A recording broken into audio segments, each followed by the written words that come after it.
पूर्ण परमात्मा पाप कर्म दंड को भी काट सकता है।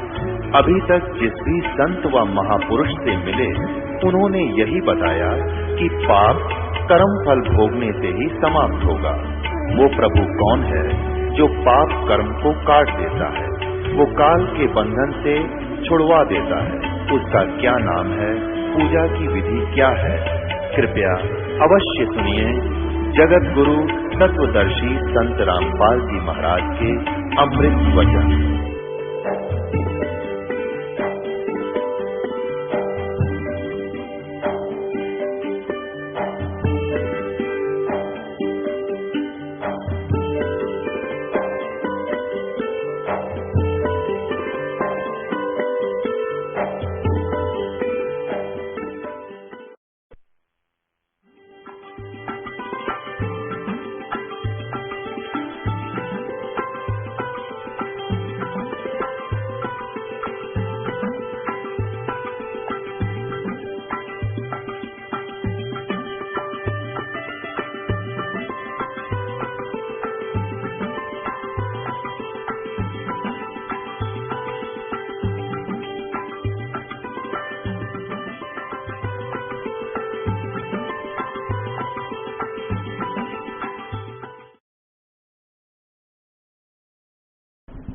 तब परमात्मा ने कहा कि धर्मदास तू अंधा मत हो, यदि ये ज्ञान और ये नाम आपने इनको बता दिया, आने वाले समय में तेरे इस पंथ में तेरे वंशजों को काल ठगेगा और इनको भ्रमित कर लेगा, अपने दूत भेजेगा।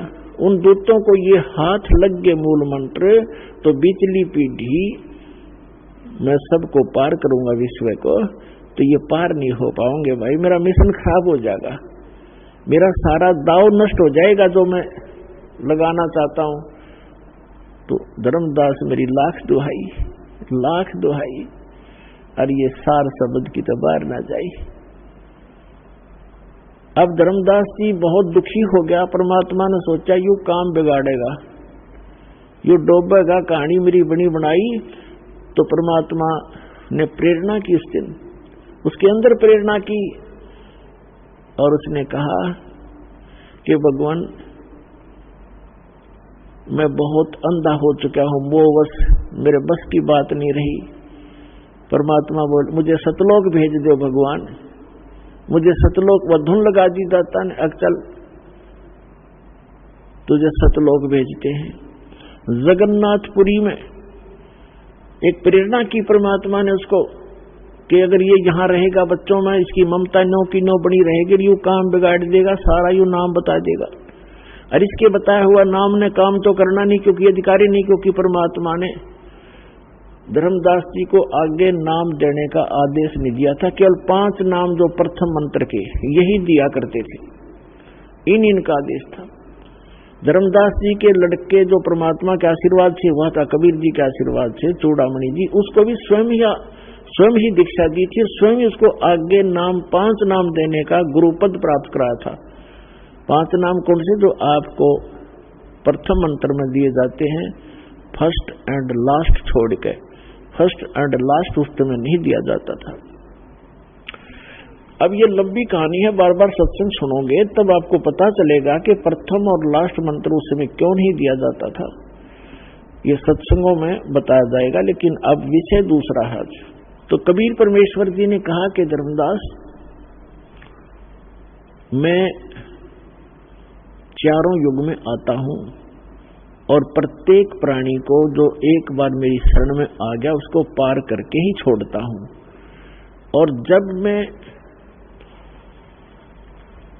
एक बार जब समुद्र ने जगन्नाथ के मंदिर को बनने नहीं दिया था, ईर्ष्यावश 5 बार उसको खत्म कर दिया था, बने बनाए मंदिर को, जगन्नाथपुरी के मंदिर को, तो उस समय मैंने स्वयं आकर के एक संत रूप धारण करके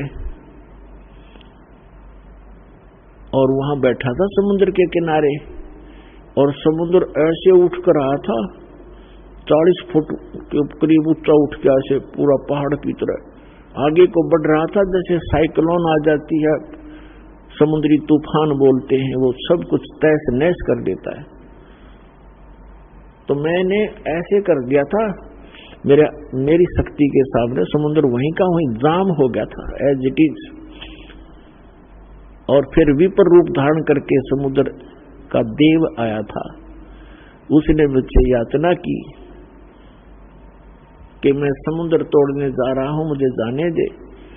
तब मैंने उससे कहा कि मंदिर तोड़ने जा रहा हूं, मुझे जाने दे। तो मैंने उसको भाई कह दिया था कि अब तू इधर नहीं जा सकता समुद्र, मैंने राजा को वचन दे दिया है, जो मंदिर बनवा रहा है आप जा सकते हैं। कहने का भाव ये है कि धर्मदास जी को ये प्रेरणा करनी थी परमात्मा ने कि वही ताकि ये यहां से निकले। तो धर्मदास जी कहने लगे जी वो स्थान अब भी है जहां आपने ये समुद्र रोका था। परमात्मा ने कहा कि हाँ अब भी है, मैं देखना चाहता हूं महाराज, मुझे दिखा दो। परमात्मा चाहो थे कि यहां से निकले इस गंध से। अब वहां जाने में यानी बांधवगढ़ से और उड़ीसा जाने के लिए चल पड़े, 3-4 दिन में पहुंचे, जाकर के पैदल चल पड़े। अब वहां जाकर के परमात्मा ने ज्ञान दिया, उसको नए सिरे से समझाया कि भले आदमी कहां से आया था तू, क्या ये वंशज तेरे साथ रहेंगे? आज ये जहां जन्मे हैं, चलो कल इसकी मृत्यु होगी, बनमान जाके नाइजीरिया में जन्म ले लें, तेरे कहां से होगे भले आदमी? एक लेवा एक देवादूतम, जैसे सुखदेव ऋषि ने अपने पिता व्यास जी से कहा था कि एक लेवा एक देवादूतम, कोई किसी का पिता नहीं पुतम, ऋण संबंध जुड़ा एक ठाठा, अंश में सब 12 बाटा। आज तेरे परिवार है, कल पता नहीं कहां जन्म लेंगे, और वो कहां है आज? कोई मुसलमान के घर जन्म है, किसी का ईसाई के घर जन्म है, किसी का किसी के घर जन्म है, और आज वो तेरे घर आ रहे हैं। उसके बाद आपका संस्कार पूरा करके कोई कहीं जाएगा, कोई कहीं जाएगा, 12 बाट हो जाएंगे।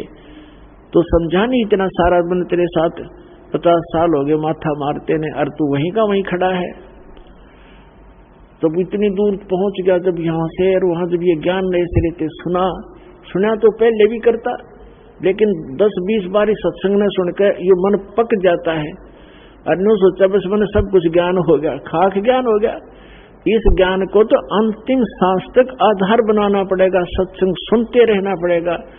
4 बात सीख कर वक्ता बन गए, यहाँ से सुनकर आप कहने लगे, बताने लगे, क्योंकि ऐसा ज्ञान है, इस ज्ञान को सुनकर आम आदमी प्रशंसा करने लग जाएगा, और वह फिर उसको वो प्रशंसा ले डूबेगी प्राणी को। तो यह प्रभुता की भूख भी जीव का नाश का कारण बन जाती है। धर्मदास ने सोच बैठा था मैंने सारा ज्ञान हो गया, वहां जाके पता चला, कहने लगा जी मैं तो वहीं खड़ा था जहां से चला था, आपने मेरी आंख खोल दी भगवान। हे परमात्मा मुझे यहाँ से भेज दो, न मैं भी इस दलदल में फिर फंसूंगा। तब धर्मदास जी ने जीवित समाधि ली वहां पर कि मन भेज दो दाता। परमात्मा बोले ठीक है, बैठ इस गुफा में। आगे पत्थर ला दिया, वो तो मालिक ने भेजना ही था, भेज दी उसकी आत्मा। उससे पहले धर्मदास जी को संतुष्ट किया, कहा कि भाई देखो, धर्मदास जी को फिर भी रह कर बातें याद आव थी, अगदी दया करियो आप। तो परमात्मा ने कहा था कि धर्मदास जी ने कहा कि भगवान आप कह रहे हो कि बिचली पीढ़ी जब आवेगी, कलयुग 5505 बीत जाएगा, 5505 वर्ष, उस समय बिचली पीढ़ी का समय होगा, तब ये जीव पार होंगे। तो धर्मदास जी ने कहा कि परमात्मा आज तो आप बता रहे हो कि कलयुग डे बाय डे बिगड़ेगी बात सारी, दिन प्रतिदिन लोगों की वृत्ति खराब होती जाएगी कलयुग में, और जब घोर कलयुग आओगा तब तो सब लुटेरे हो जाएंगे, शराबी कबाबी हो जाएंगे। तो परमात्मा 600-500 वर्ष पहले आगे जब ये समय आएगा, उस समय तो लोग और ज्यादा बिगड़ जाएंगे, तब कैसे पार होंगे वो, और मेरे वंशज कैसे पार होंगे? तब परमेश्वर कबीर जी ने कहा था कि भाई ये 12 पंथ चलेंगे काल के, और 12वां पंथ गरीबदास का होगा, और उस गरीबदास के द्वारा मैं अपनी महिमा की वाणी पुनः प्रकट कराऊंगा। और उस गरीबदास वाले पंथ में आगे चल के धर्मदास मैं स्वयं आऊंगा और मैं फिर उनको सबको पार करूंगा। बेशक किसी की कैसी ही वृत्ति हो जाएगी, क्योंकि बगैर ज्ञान के तो आत्मा ये जीव गलती पे गलती करता ही रहता है। जब इसको ज्ञान हो जाएगा फिर ये हाथ भी नहीं लाओगा उन बुराइयों को जो भक्ति बाधक होंगी। तो मैं स्वयं जाऊंगा, उन सबको फिर से नए सिरे से ज्ञान दूंगा और धर्मदास सतयुग जैसा माहौल बनाऊंगा पूरे विश्व में। और मैं सतनाम दूंगा, सारनाम दूंगा, सब शिक्षित करूंगा पहले। और कलयुग इसीलिए बनाया है ये कि इसमें मशीनरी युग होगा और ऐसे उपकरण बनाए जाएंगे, सबको शिक्षित करूंगा और फिर मेरे बच्चों को मैं अपनी पहचान कराऊंगा, सब सदग्रंथों से भगवान की महिमा का वर्णन कराऊंगा और सबको पार करूंगा। तेरे वंशज भी पार हो जाएंगे। तेरे को 42 वंश का आशीर्वाद इसलिए दिया है कि सभी अच्छी आत्माएं तेरे घरों में जन्म लेंगी और जब वो मेरी शरण में आएंगी, नाम ले लेंगे तो पार होंगे, नाम न लेंगे तेरे क्या कोई भी पार नहीं होगा। और जब कलयुग 5505 बीत जाएगा, उस समय बिचली पीढ़ी का समय प्रारंभ होगा। उस समय सारे विश्व को पार करूंगा। सतनाम का और सार नाम का सब जगह बोलबाला होगा।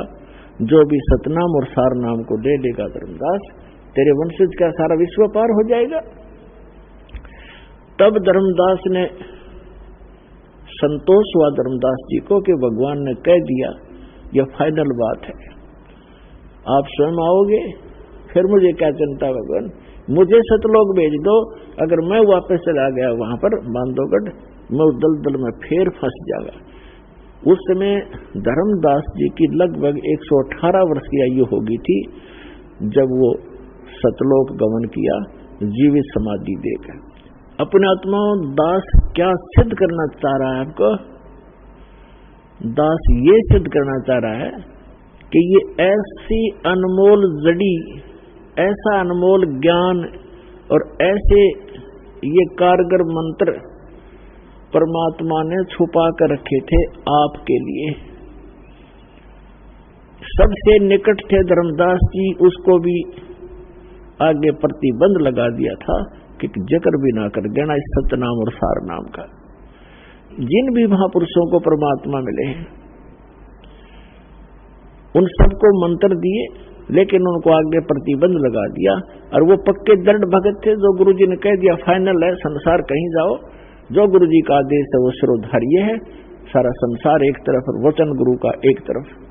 वो ऐसे महापुरुष थे, तभी तो उनको सचखंड ले गए, वापस ले आए और फिर उनको साथ रहे और भक्ति करो बच्चा, तुम्हें सर्व सुख भी दूंगा, सतलोक ले चलूंगा।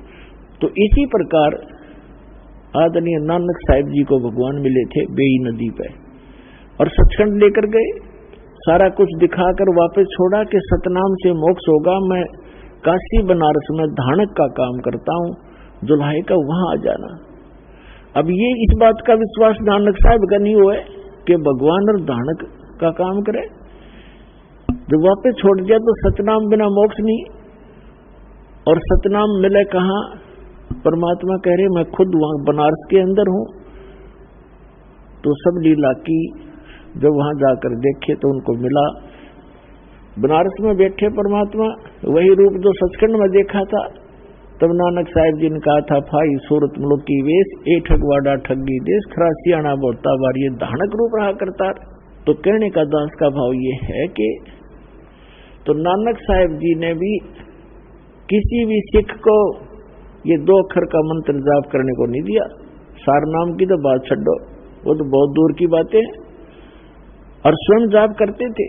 इसका प्रमाण है भाई बाला वाली जन्म साखी समुद्र की साखी में कि नानक साहिब जी 2 अक्षर का नाम जाप करा करते। इसमें एक ओम है, एक गुप्त है, वो सही जाप करते थे। ये दास बार बार सार्वजनिक नहीं कर सकता उस मंत्र को। जिनको सतनाम प्राप्त है उनको मालूम है वो सतनाम कौन सा है। तो कहने का भाव ये है कि नानक साहब जी को बना कर रखा था कि जिक्र नहीं करना, ऐसा झटका दे दिया मर्दाने को, सारा सिख समाज उससे इतना भयभीत हो गया कि इस मंत्र का जाप नहीं करना, इस जिक्र भी नहीं करना। कारण क्या था?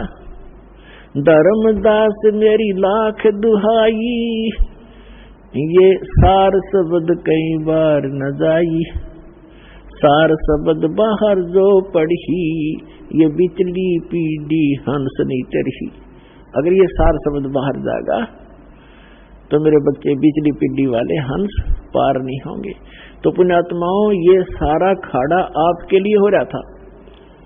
धन है आपके माता पिता जिनसे जन्म हुआ, ऐसे प्राइम टाइम में आपका मनुष्य जीवन स्त्री और पुरुष का, और सबसे पुण्यात्मा जो सतलोकाश्रम वाला तक पहुंच रहे हैं, किसी भी मीडिया से, चाहे कोई किताब पढ़ कर, कोई सीडी सुनकर, क्या या किसी बहन भाई से प्रेरित होकर के, चाहे कोई ये देखने भी आ जाता है कि देखता हूं पहली बार वहां क्या है।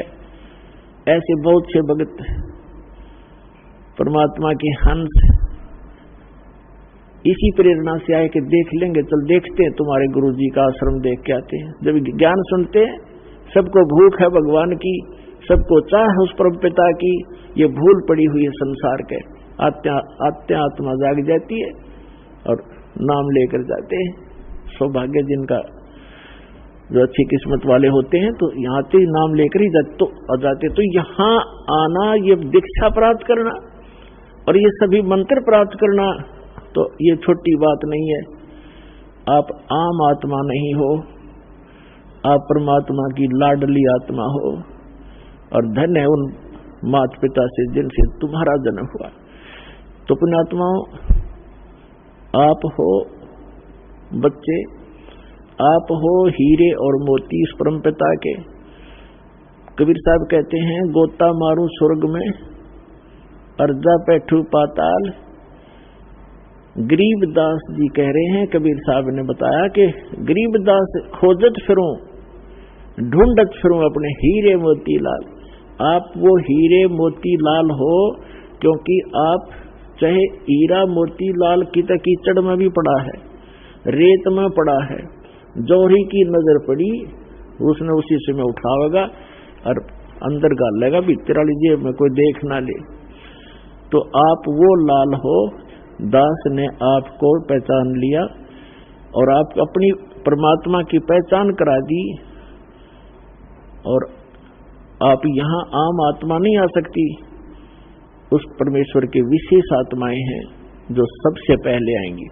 फिर क्या होगा? पहले जब परमात्मा स्वयं आए थे, आज से 600 वर्ष पहले, तो उसमें कहीं भी खड़े होकर के एक तारा लेकर के तुम्बूरा बोलने थे, उसमें चौराहे पर खड़े हो जाते, जैसे बाजीगर तमाशा दिखाया करे, मीठी मीठी आवाज में अमृतवाणी बोले। आत्मा को परमात्मा की चाह है, और जो सबसे पहले वही हमारे साथ जुड़ते हैं, जो पहले किसी न किसी युग में, इस कलयुग के, इसी कलयुग के इस समय में भक्ति कर चुके होंगे। अब जो भक्ति कर रहे हैं, अब अरबों खरबों की संख्या में पार हो जाएंगे, और कुछ ऐसे होंगे कि वो कुछ फिसल भी जाएंगे, अरबों खरबों फिसल भी जाएंगे। ये ऐसा समय आएगा भी। तो उस समय वो जो फिसले हुए हैं, वो फिर कहीं संस्कार वश, कोई इटली में, कोई इराक में, कोई ईरान में, कोई कहीं, कोई हिंदुस्तान में, फिर काल पटकेगा। पहले तो ऊपर रखेगा इनको, क्योंकि आप वो अनमोल मंत्र जाप कर रहे हो जिनकी गजब की कीमत है। एक श्वास, एक सतनाम की कितनी कीमत बताई है, जो जिसको प्राप्त हो गई। गरीबदास साहिब जी परमात्मा से प्राप्त ज्ञान को कैसे बता रहे हैं? सतनाम पालड़ रंग होरी हो, 14 लोक चढ़ावे राम रंग होरी हो, 3 लोक पास्यंग धरे रंग होरी हो, तो ना तुलाया राम रंग होरी हो। एक तखड़ी के एक पलड़े में सतनाम की 2 अक्षर के मंत्र का विधिवत साधन मंत्र जाप करके गुरु जी से लेकर दास से, अधिकारी से। और एक श्वास के सीमेंट की कितनी वैल्यू है, कितना वजन है, उसकी ताकत कितनी है कि एक तराजू के पलड़े में एक सतनाम की कीमत रख दो, इतना वजन है उसका, इतना वजन होगा। और 14 दूसरे पलड़े में 14 लोग चढ़ावे, विष्णु का लोक, शिव का लोक, ब्रह्मा जी का लोक, दुर्गा जी का लोक, और ये सब खेड़े द्वीप और ये तलोतल, ये जितने 14 लोग चढ़ावे। और 3 लोक पासेंग धरे, 3 लोक यानी पृथ्वी और स्वर्ग और पाताल लोक। पासेंग क्या होती है थोड़ा समझा दूं, या हरियाणा की भाषा में गरीबदास साहिब जी ने ये अनमोल ज्ञान बोला है। पासिंग क्या होती है, दास का जन्म एक किसान परिवार में हुआ। हमारे घर पर ये व्यापारी लोग गेहूं, चना, बाजरा मोल लेने आते थे, तो वो देसी तखड़ियां होती थी, पहले हाथ से पकड़कर तोला करते थे, ऐसे लटक जा, उसके ऊपर पकड़ने का एक रस्सी सी बांध रखी होती थी सेंटर में, दोनों तरफ पलड़े लटक रहे होते थे। तो हमारे पिताजी कहते थे कि भाई सौदागर यानी लाला जी, तेरी तखड़ी तय करा, इसमें पासिंग ना हो, पासिंग माने एरर। तो जो भी जो पलड़ा नीचे को होता था, दूसरा ऊंचे को होता था, तो ऊंचे वाले में कुछ उसी कणक को उठाकर, जैसे 50 मन गेहूं तोलने हैं तो गेहूं की एक मुट्ठी भर के दूसरे पलड़े में डाल दी जाती थी, ताकि उनका बैलेंस हो जाए, एरर लेस ताखड़ी हो जाए तराजू, उसको पासिंग कहा करते थे। उसी कणक में तो उठा के एक मुट्ठी और तराजू के एक पलड़े में डाल ली, बस वो तो पासिंग है उसका, वो तो सौदे में है ही नहीं। सौदा से तो उससे अलग है, वो 50 मन गेहूं लेने उसने। तो यहाँ गरीबदास साहिब जी कहते हैं, सत्य नाम एक पालड़ रंग होरी हो, और दूसरे में 14 लोक चढ़ावे राम रंग होरी हो। इनकी कीमत 14 लोक की कीमत एक तरफ रख दे, और ये पृथ्वी लोग एक एक लाटों पर मरे कटके। कहते 3 लोक तो पासिंग दर दे, पृथ्वी लोग, स्वर्ग लोक और पाताल लोक। तो एक सतनाम की कीमत तो ना तुले तुलाया राम रंग होरी हो। ये राम, ये नाम ऐसी खुशी देगा आपको। तो इस सतनाम की एक कीमत, एक सांस भी आपने ले लिया, कितनी कीमत बन गई। आप कितने जाप करते हो, कितना धन भक्ति का आप बैंक बैलेंस बना रहे हो, ये बैंक बैलेंस आपको पार करेगा, और यहाँ का नकली बैंक बैलेंस आपको यहीं पर ओझा कर मार देगा। तो परमात्मा कहते हैं अपना इस मार्ग को ग्रहण करो। तो जो दास बताना चाह रहा था कि सबसे पहले अब वो पुण्यात्मा आएंगी जो पीछे बिछड़ गए थे पिछले कलयुग में, चतुर्युग जो आते हैं, और उनमें फिर कोई ऐसा कलयुग में ही दाव लगता है। तो उनको अब जैसे किसी ने 2 वर्ष नाम लिया, किसी ने 4 वर्ष लिया, किसी ने 10 वर्ष लिया, और वो फिर नाम छोड़ गया, क्योंकि जो वो गिरेगा वही रहेगा, वही जो यहां से दूर हो जाएगा। अब क्या बताते हैं, सतगुरु विमुखा युग युग रोवे, और मानुष जन्म पाके खोए। सतगुरु का नाम ले लिया सच्चे गुरु से, और फिर उससे विमुख हो गया, छोड़ गया किसी भी अपनी गलती से, या कोई उसमें दोष आ गया, कोई पाप कर्म अड़ गया, तो कहते सतगुरु विमुखा युग युग रोवे, और मानुष जन्म पाके खोए। तो एक श्वास की कीमत कितनी है, और प्रथम मंत्र आप इन्हीं सभी देवताओं के मूल मंत्र आपको प्राप्त है। ये भी बहुत अजब मंत्र हैं, इनकी बहुत कीमत है। तो फिर ये काल क्या करेगा, आपको कैसे नचाएगा। जैसे प्रथम मंत्र में गणेश जी का मंत्र है, ये मूल मंत्र है इनके, इन मंत्रों के बिना लाभ नहीं होगा। और ये मंत्र भी अधिकारी से हो और पुण्यात्माओं। अब जैसे आप किसी अधिकारी, डीसी या एसपी के पास जाते हो, एक सिंपल एप्लीकेशन ले जाते हो, तो वो अपने समय पर कार्रवाई करेगा, और उसके ऊपर फिर किसी की मोहर लग जा, किसकी, मंत्री की, मुख्यमंत्री की या प्रधानमंत्री का कोई संकेत, कोड वर्ड हो, उस पर आदेश हो, तो 5 मिनट में काम हो सबसे पहले होगा। तो इसी प्रकार पूरे संत नाम लेकर के और फिर ये मंत्रों का जाप किया जाए, ये मूल मंत्र है, तो तुरंत काम करेंगे। वो सतर्क हो जाते हैं देवता की किसके माध्यम से आया है, तब उनको लाभ मिलता है। जैसे आप हमारे यहाँ हरियाणा में जैसे खागड़ हो या जोटा होता भैंसा, अब उसने भैंसा करें जाओ कति नहीं जान देता वो, और उसको एक बार कर दे हुर्र तो ऐसे देखेगा नो, वो उसका कोड वर्ड है, वो मूल मंत्र है उसका, जिससे वो अट्रैक्ट होता है, उसके बस की बात नहीं। तो इसी प्रकार ये मूल मंत्र हैं। इन मूल मंत्रों के जाप करने से ये देवता ऑटोमेटिकली प्रभावित होते हैं, इनके बस की बात नहीं, ये सब अपनी क्रियाएं आपको लाभ देना तुरंत प्रारंभ कर देते। तो जो पार होगी वो तो होगी, उनका तो समस्या हल होगी, और जो रहेगी फिर काल कैसे नाश करेगा उस व्यक्ति का। ये प्रत्येक शहर, प्रत्येक लोक में इसने रेस्टोरेंट बना रखे हैं, और वहां का जो भी देव है वो कमीशन लेता आपके पुण्यों से, और तब अपने लोगों को चला रहे हैं। तो गणेश जी के लोक में जाओगे आपको, क्योंकि आप गणेश जी का मंत्र कर रहे हो, वहां कोई देवता बन जाओगे, वहां कोई गण बन जाओगे, और आपके पुण्य उस मंत्र की कमाई को वहां नष्ट करके उसके बाद फिर ब्रह्मा जी के लोक में जाओगे, वहां पर भी आपकी पूंजी आपकी नाश होगी, सुख सभी प्राप्त होंगे जो यहाँ के नकली सुख हैं, नाचना गाना अप्सराएं शादी ब्याह फंड संड सारा होगा वहां पर, और लेकिन जेब कटेगी आपकी। जैसे कोई होटल में जाता है, रेस्टोरेंट में रुकता है, तो उसकी पैसा वो अपनी पल्ले से खर्चता है, उसकी उसी की जो पूंजी है वो नष्ट होती है, व्यय होती है, और वो सब सुविधाएं उपलब्ध है, घंटी बजाओ सारी चीज खाओ, लेकिन जेब कट रही है उसकी। इसी प्रकार प्रत्येक युग में, प्रत्येक लोक में, प्रत्येक देव की जो साधना आप कर रहे हो वहां जाओगे, फिर विष्णु जी के लोक में जाओगे, फिर शिव जी के लोक में जाओगे, फिर दुर्गा के लोक में जाओगे, अपनी पूंजी नाश करते जाओगे, आगे चलते जाओगे।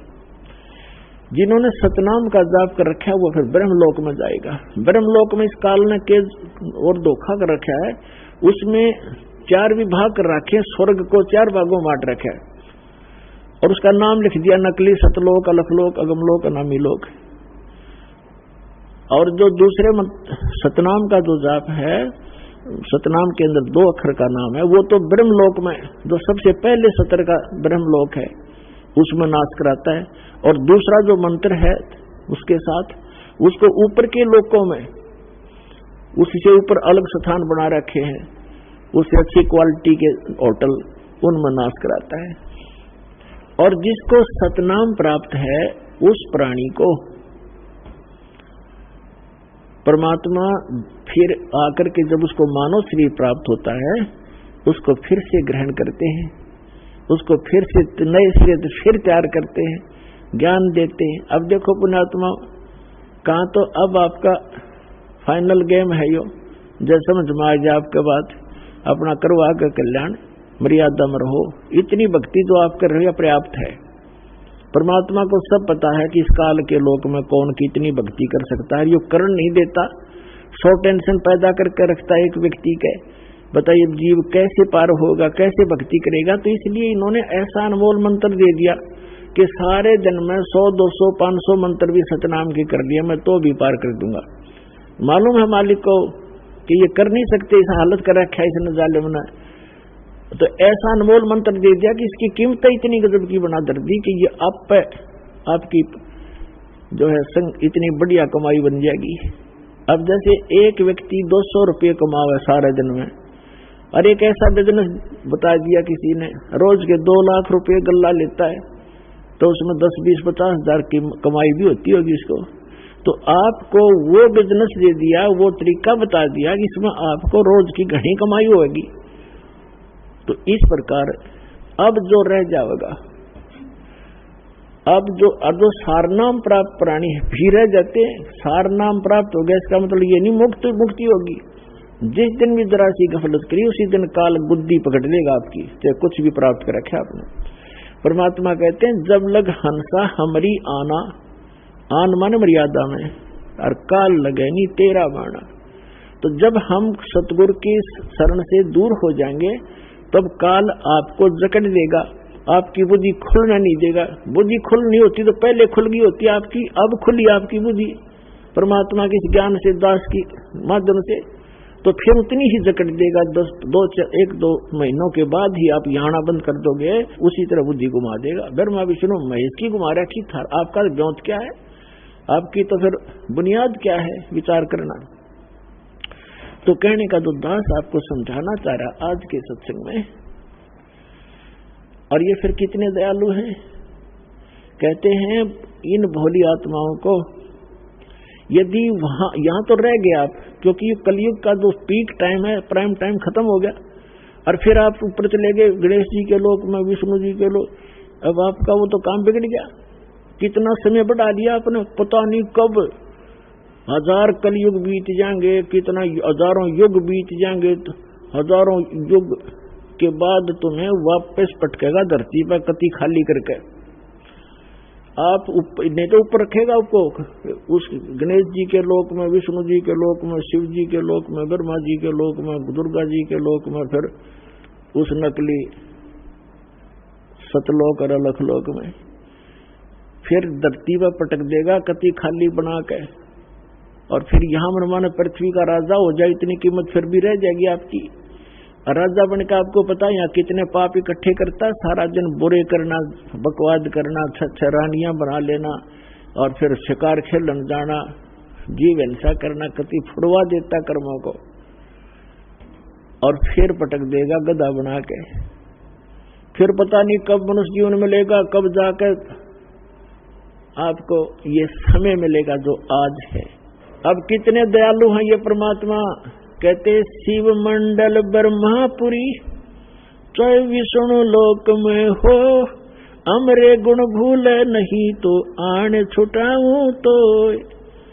हमारे इस ज्ञान को, हमारे गुणों को, हमारे अंदर क्या महिमा, मेरी महिमा को नहीं भूलेगा। अब आप विष्णु लोक में चले गए या गणेश जी के लोक में चले गए, और उस समय आपकी बुद्धि ने काम किया इस ज्ञान के आधार से, और वहां आप रोए भगवान के लिए कि हे परमात्मा हमसे गलती बन गई, हे परमात्मा हम तो यहाँ अपना पूंजी नाश करेंगे, आप बताया करते थे। वहां जाकर तो हमने बहुत गलती करी दाता, बहुत गलती बनी। अगर आत्मा से मुझे फिर पुकारेगा तो तुझे वहां से भी छुड़वा लाऊंगा मैं। शिव मंडल ब्रह्मापुरी, चाहे विष्णु लोक में हो, अमरे गुण भूले नहीं तो आन छुटाऊं तो। अब वहां से छुटा भी लेंगे, फिर वो तो जो समय था वो तो जा चुका है, छुटा कर वो क्या करेंगे, जन्म ही देंगे वापस पृथ्वी पर। और यहाँ आपकी इतनी पुण्य है कि उसके आधार से आप यहाँ पूरी पृथ्वी के शासक बन जाओगे, तो क्या फायदा हुआ उसका। अब परमात्मा क्या करते हैं कि जो सारनाम प्राप्त प्राणी है और वो भी विचलित हो गया, उसको फिर याद आता है कि गुरुजी ये बताया करते थे कि हम तो गलत आ गए, या तो हमारी पूंजी नाश होगी। तो उनको मालिक वहां जाते हैं और उनसे कहते हैं छोड़ो इनको, चाहे ब्रह्मा हो, चाहे विष्णु, चाहे शिव या दुर्गा के लोक में हो, और कहेगा इसको छोड़ो हमारे हंस को। तो उसका क्या करेगा, उसको इतना बेनिफिट मिलेगा कि परमात्मा ने यहां एक ब्रह्मांड के अंदर अपना मिनी सतलोक बना रखा है। पुणात्माओं, ये मूल ज्ञान है, ये तत्व ज्ञान है, ये वो गुप्त ज्ञान है जो अभी तक किसी को मालिक ने बताया नहीं, इस दास पर मेहर करी है। तो इसके अंदर एक प्रत्येक ब्रह्मांड के अंदर परमात्मा का ऐसे है जैसे प्रत्येक देश का प्रत्येक देश में एक राजदूत भवन होता है। तो ये परमात्मा उस प्राणी को, ये के थोड़े होंगे जो ऐसे अरबों खरबों की संख्या में विचलित भी होंगे, अरबों खरबों की संख्या में अगर लगे रहे तो आप पार भी होगे। तो उनको छुटवा, जब उनका समझ में वहां जाकर बात याद आएगी तो उनको वहां से छुटवा के इस मिनी सतलोक में रखेगा, और उसको उनके ऊपर कैसी रजा कैसा करेगा कि वो जमीन पर फिर डालने ही पड़ेंगे। उनको सतयुग से फिर जन्म देगा, इनके हाथ नहीं लगने देगा काल के ऊपर के लोगों में। तो सतयुग में जो अच्छी आत्माएं, जैसे आप देखते हो सतयुग के अंदर, सतयुग कैसे आएगा, कलयुग कब नष्ट होगा, 43,20,000 टोटल समय है 4 युगों का, और 4,32,000 समय है इस कलयुग का। जब कलयुग का लास्ट होगा उस समय सूक्ष्म वेद में लिखा है कि सभी प्राणी मांसाहारी हो जाएंगे और 20 वर्ष की आयु मनुष्य की रह जाएगी। उसमें से 15 वर्ष की आयु में ये पहलवान भी हो लेंगे, जवान भी हो लेंगे, बच्चे भी पैदा कर लेंगे, मर भी लिया करेंगे। मकान नहीं रहेंगे, भूकंप बहुत आया करेंगे, वृक्षों के पत्ते लगने बंद हो जाएंगे, फलों की तो बात छोड़ो, और मांसाहारी हो जाएंगे, एक दूसरे ने खा जाया करेंगे, कति बुरा हाल हो जाएगा, निर्लज हो जाएंगे, कोई भक्ति के आसपास नहीं रहेगा, और बेल खोद कर रहा करेंगे, धरती उपजाऊ नहीं रहेगी। कहते हैं 3 हाथ अंश खींच लेत कलयुग धरती का, और उगे कोई ना बीज हाल कह दो पृथ्वी का। परमात्मा ने सूक्ष्म वेद में बताया है कि कलयुग का जब अंत होगा 3 हाथ, 1 हाथ इतना लंबा, यहां से लेकर ये 1 हाथ है 1.5 फुट का, यानी 4.5 फुट नीचे तक पृथ्वी का उपजाऊ अंश खत्म हो जाएगा।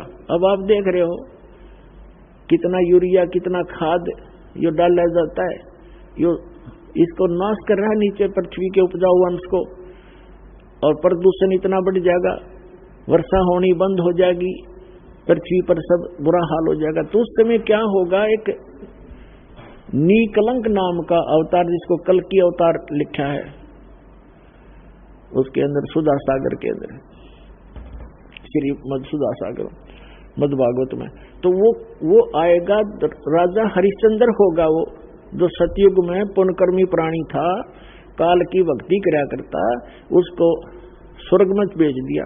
अब उसको विष्णु जी के लोक में, वहां से फिर इसको अवतार 10वां अवतार बना के भेजा जाएगा, कल्कि नाम था।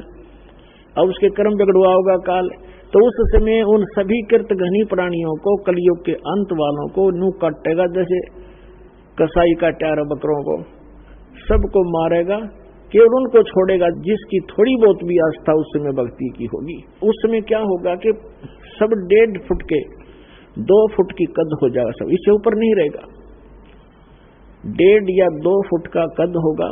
5 वर्ष की लड़की का विवाह हो जाया करेगा, और 5 वर्ष की लड़की के बालक होने लग जाएंगे। फिर वो कद कितना, 1.5 फुट का, वो बच्चे कितने होंगे 6 इंच के।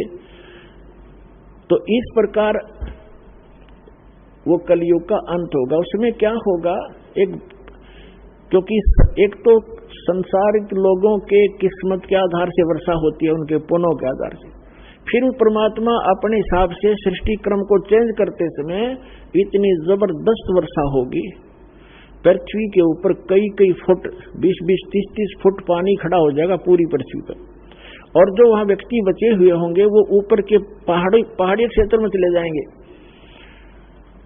ऊंचे स्थानों पर। और फिर क्या होगा कि धीरे धीरे वो पानी सूखेगा, और जमीन के अंदर जो विष भर गया वो उस जल उसको बाहर ऊपर निकालेगा, और पूरी पृथ्वी पर जब जल सूखता जाएगा वहीं पर पेड़ पौधे होते जाएंगे, भर जाएगी पृथ्वी ऐसे, और सुंदर वातावरण होगा, प्रदूषण खत्म हो जाएगा, ऑक्सीजन की वृद्धि हो जाएगी। तो उल्टा काम होगा, माँ बाप तो 1.5 फुट के और बेटे होंगे 3-3 फुट के बच्चे, बेटा बेटी, यानी कद बढ़ने लग जाएगा उनका। और सतयुग के अंदर 100 फुट की, 100 से भी ऊंची फुट कद हो जाता, 100 फुट से भी ज्यादा। कहने का भाव ये है कि उस समय जो आत्माएं जन्म लेंगी वो होंगी जो परमात्मा ने वहां लुटने पिटने तो बचा ली थी, और उनको अपने मिन्नी सतलोक में रख लिया था, उनको फिर जन्म देगा। अब उनके खूब बढ़िया संस्कार, बढ़िया वातावरण बनाया भगवान ने, सुंदर फलदार वृक्ष होंगे, कोई काम नहीं। आजकल जो गेहूं, कणक, बाजरा, ज्वार बहुत, उस समय तो ऐसे खड़े रहा करेंगे, बस जाओ और ऐसे इकट्ठे करो, झाड़ो, जितना चाहिए तोड़ लिया और खाओ। जैसे वन से बाग से फल ले आकर तोड़ गए, ऐसे गेहूं जितना भी ये कणक है खाने पीने की सामग्री, ये सब ऐसे भरी रहा करेगी, काम नहीं।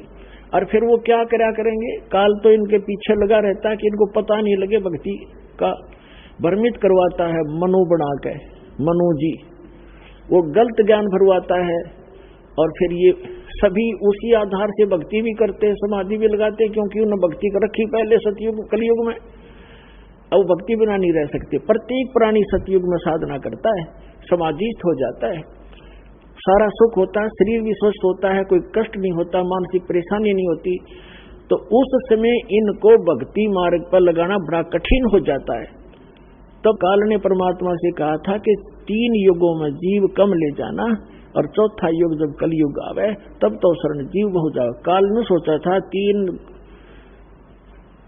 इन युगों में इनको भक्ति, ये भक्ति युक्त रहेंगे, इनमें ये भक्ति करके पार ना हो जाए, इसलिए 3 युग मालिक से मांग लिए।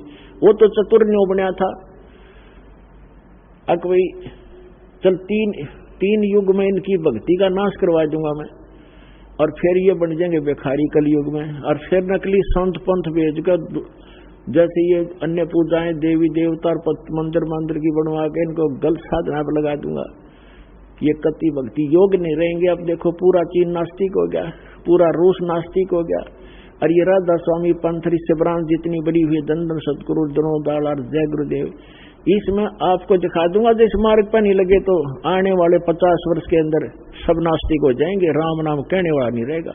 ऐसे दुख आएंगे इनके घर पे, क्योंकि भगवान का सहारा नहीं। फिर पिछले पुण्य कब तक चलेंगे प्राणी के, तब तक वो सुखी दिखाई देंगे। फिर कैर टूटने लग जाएगा इनके घरों पे, सब नास्तिक हो जाएंगे, कहेंगे कोई भगवान नहीं कहीं पर भी। और काल यही चाहता है कि नास्तिक हो जाए, फिर आए जाओ भगवान और उसका दूत, उसका दास, कोई सुनेगा ही नहीं।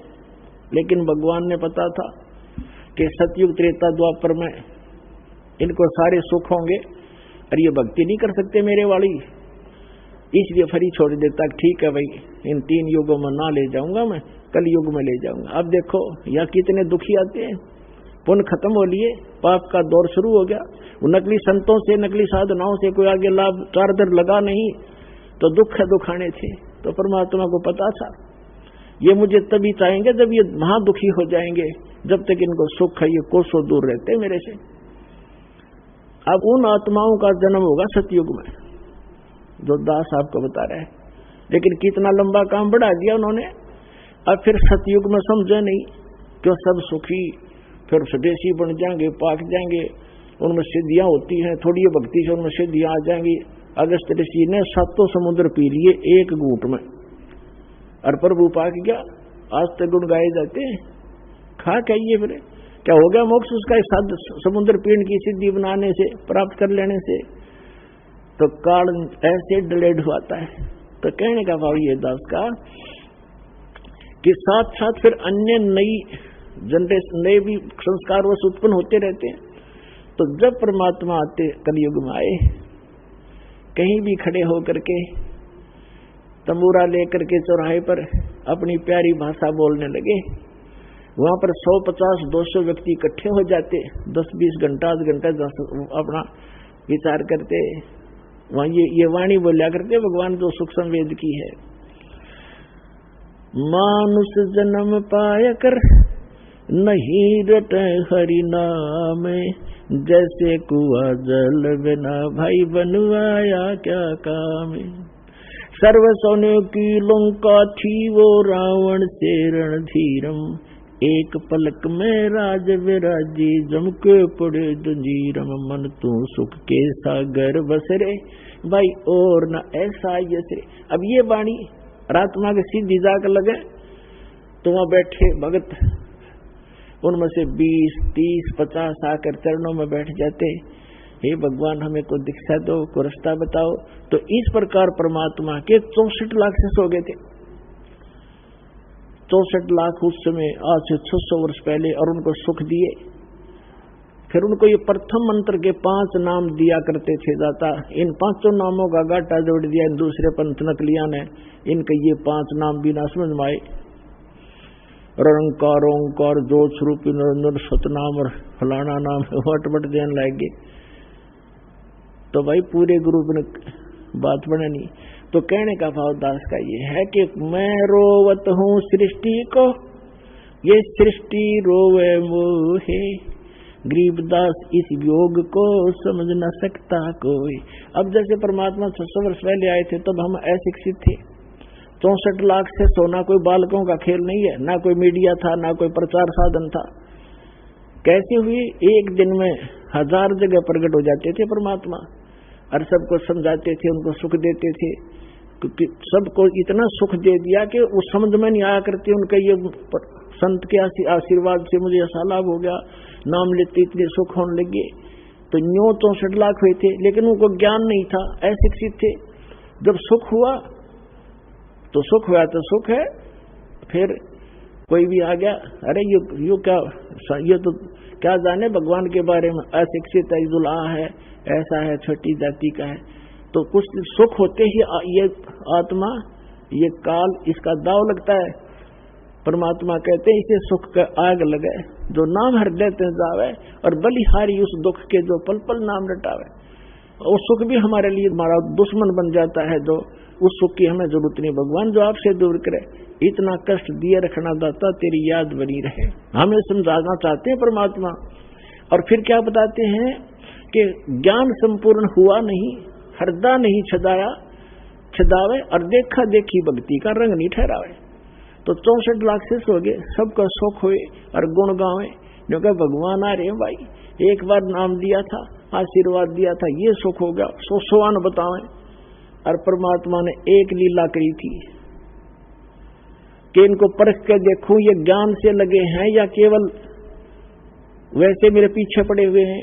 एक लीला की थी एक दिन, वो लंबा समय है, फिर बताएंगे। और एक लीला की थी दाता ने, एक, क्योंकि लंबी कहानी है। एक दिन सत्संग कर रहे थे परमात्मा, क्योंकि दिन में धंधा करा करते, रात में सत्संग करा करते कि भी तुम भी फ्री, मैं भी फ्री। दिन में अपना काल की तुम ये पेट की निर्वाह कर लिया करो।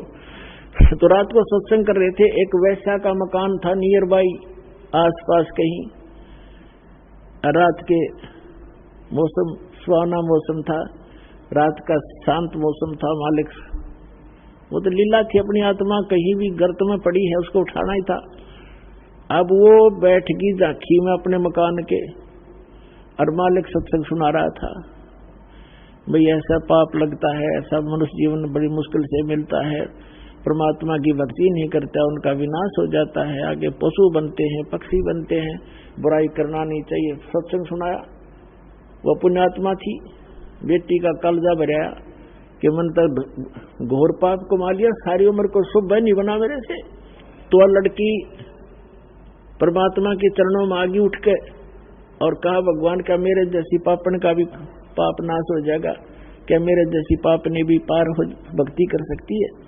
परमात्मा ने कहा, बेटा नौका के अंदर, एक किश्ती के अंदर, नौका के अंदर चाहे पत्थर रखो, चाहे घास फूस और रुई रखो, कितना भारी वस्तु है पत्थर, और चाहे कितने भारी हल्का है रुई, उसका स्वभाव है बेटा पार करने का। और फिर कहते हैं, एक लोहा पूजा में राखत, एक गर्भधिक पड़ो, और पारस गुण अवगुण ही देखे करत कंदन खरो। तो सारा कुछ समझा कर उस बेटी को संतोष दिया, और उसने बताया कि मैं तो जी वैसा हूं, क्या मेरा भी उद्धार होगा? कि बेटा बुराई, ऐसा कोई जीव नहीं है जो यहाँ बुराई ना करता हो, क्योंकि ये लोक ऐसा है, ना चाहते भी बुराइयां हो जाती हैं।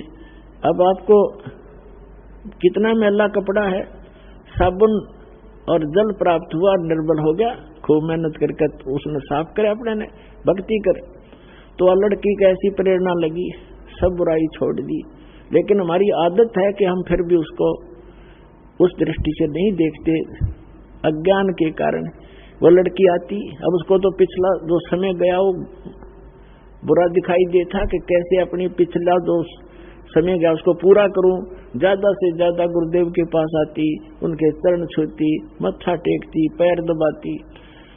तो दूसरे जो संगत वाले थे, सिर फिरे, जिन सुख हो गया था, वो जो आपस में बतलाने लगे, भाई यह अच्छी बात नहीं है। एक वैश्या आती है गुरु जी के पास बैठती है, लोग क्या कहेंगे, संगत बदनाम हो जाएगी।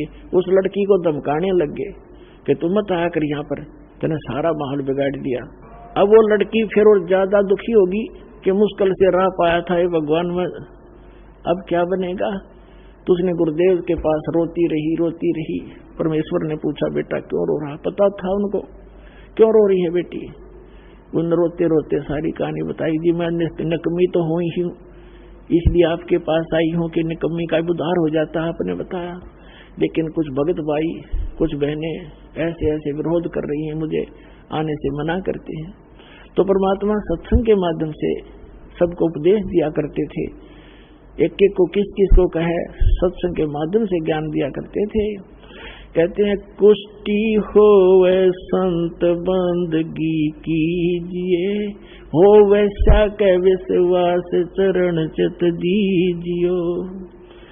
कि भगत कोई भी व्यक्ति सत्संग में आएगा, चाहे चोर है, डाकू है, रोगी है और कोई वैश्या है, जब तक मैला कपड़ा साबुन और जल वाटर के टच में नहीं आओगा तो वो साफ कैसे होगा।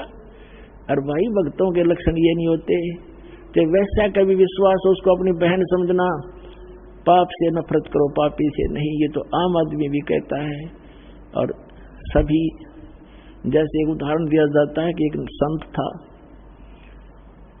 और वो बहुत प्रसिद्ध था, उसको पता था कि उसकी वचन में बहुत शक्ति है, वो कुछ कह देता हुआ पार हो जाती है। तो कहीं से जा रहा था, एक लड़की को पीट रहे थे गांव वाले। उसने पूछा, भी क्यों मार रहे हो इस बेटी को? गांव वालों ने बताया कि ये व्यभिचारिणी है, ये पापिनी है, अपराधी है, ऐसे ऐसे करती है।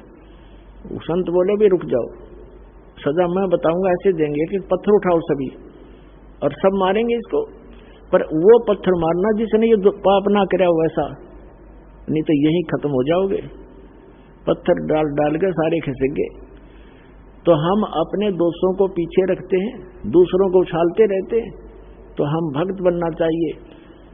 अब कुछ दिन तो शांत हुए, फिर धीरे धीरे बकवाद करने लगे कि भी अच्छा नहीं लगता। तो परमात्मा ने देखना था कि ये भक्त नहीं है जब गुरु की आज्ञा पालन नहीं कर रहे। जब तक मैं भगवान था, जब इनका सौ सुख हुआ करते थे, अब देखते हैं इनको क्या होगा।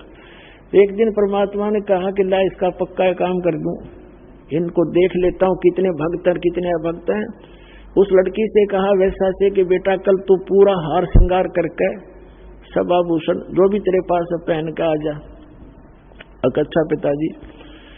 रविदास जी कबीर परमेश्वर के साथ ज्यादा रहते थे। रविदास जी से कहा कि एक हाथी ला कर आए पे, हाथी ले आकर आए रविदास जी। एक परमात्मा ने गंगाजल भर लिया बोतल में कबीर जी ने, और लड़की को बिठा लिया बीच में, पीछा बैठ के आगे रविदास जी से कहा कि अब तो चला इस हाथी ने। अब उस लड़की के हाथ धर लिया कंधे पे और बोतल गंगाजल भर रखी तेरी नो पीवे, और ऐसे मस्ती होकर बीच बाजार से निकाल दिया। काशी के बाजार